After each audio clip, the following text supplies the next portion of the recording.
Hi there guys and welcome to Dino's Vault once again. Today I'm checking out the TVS Apache RTR, the True Blue Racer variant. And for those who aren't aware, RTR stands for Racing Throttle Response. Now despite being around for nearly a decade and having had a few cosmetic upgrades in between, the scenario here in the 160cc segment has changed drastically, with the likes of Yamaha and Suzuki storming the Indian motorcycle market. Despite the odds against it, the RTR 160 sporting our national flag refuses to give up and continues to weave its magic among the youth here, because as per some online sources, there has been a sudden surge in sales of the RTR series this year. As a result, TVS are offering us a matte blue racing color theme for both the 160cc and 180cc variants. And well, has anything changed, or is it just a mere paint scheme upgrade? Let's find out. Coming to the design, ever since the RTR series received a major design overhaul in 2012, there has been a lot of debate on whether it looks as good as the older design. As a result, we still see the older model being sold alongside the new one. I have owned the older model, and I know it is an immortal and well ahead of its time design that looks good even to this day, despite being around for nearly a decade. This model that we see now is a facelifted one that was launched in 2012. Back then it didn't appeal to me all that much, but over a period of time I have felt that this is a design that slowly grows on you. This design has not only been adopted to make it look different, but there has been a lot of smart engineering that has gone into making this design concept. Up front, I absolutely love the LED DRLs. I mean, who doesn't? It gives the bike an animalistic feel. They are turned on ignition and look absolutely menacing. The DRLs not only look great but come in handy during foggy and rainy conditions by offering better visibility to the oncoming traffic. The front visor, headlamp and headlamp housing look great as well. From up front, it sure does look like a predator that is ready to pounce on its prey.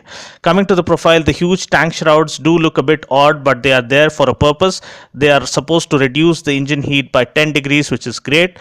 The side panels are leaner and sleeker. The rear panels are sharper to aid in the overall aerodynamics of the bike. The engine cowl too is sharp and edgy and carries the animalistic feel.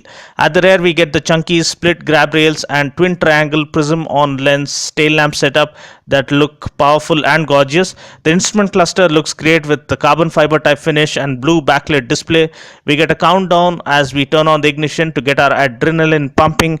We get a part digital and part analog display. We get an analog tachometer, and the digital display carries the speedometer, the odometer, the trip meter, the fuel gauge and a clock. The switchgear is of good quality, and we do get a high beam flasher and an engine kill switch. I personally like the aluminum clutch and brake levers on the Apache. The exhaust note is another USP of this bike. The bike roars like a monster that is ready to be unleashed. So let's just sit back and take a listen to it right now.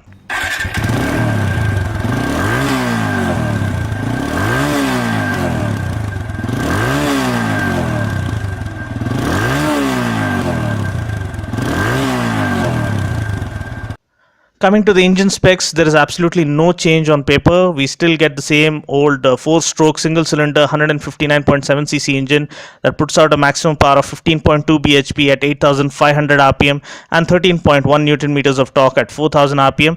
This comes mated to a 5-speed gearbox that has shorter gear ratios. And the more important point most of us miss out is the fact that this bike has the highest power to weight ratio in its segment of 111.76 bhp per ton. This means it literally flies off the mark.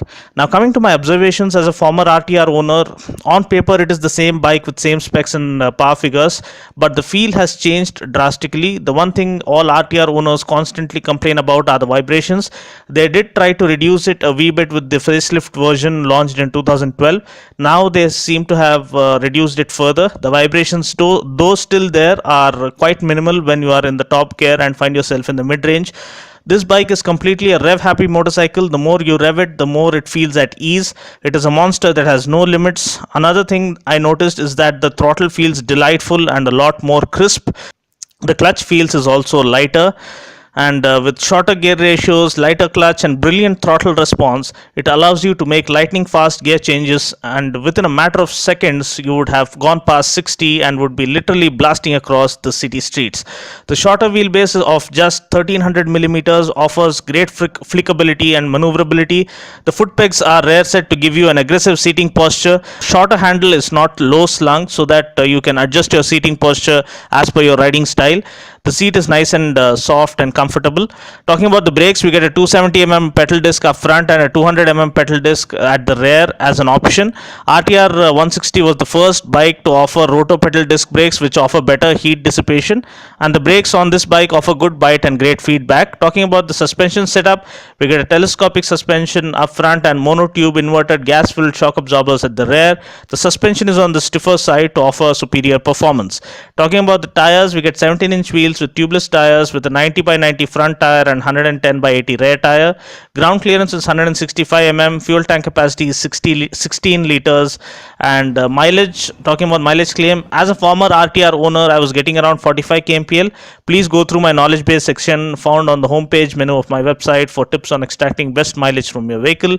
Price ex-showroom Hyderabad is rupees 73,189. So that's pretty much it. I just hope you found this video useful. Until next time, this is Dino saying ciao, take care, God bless, and ride safe.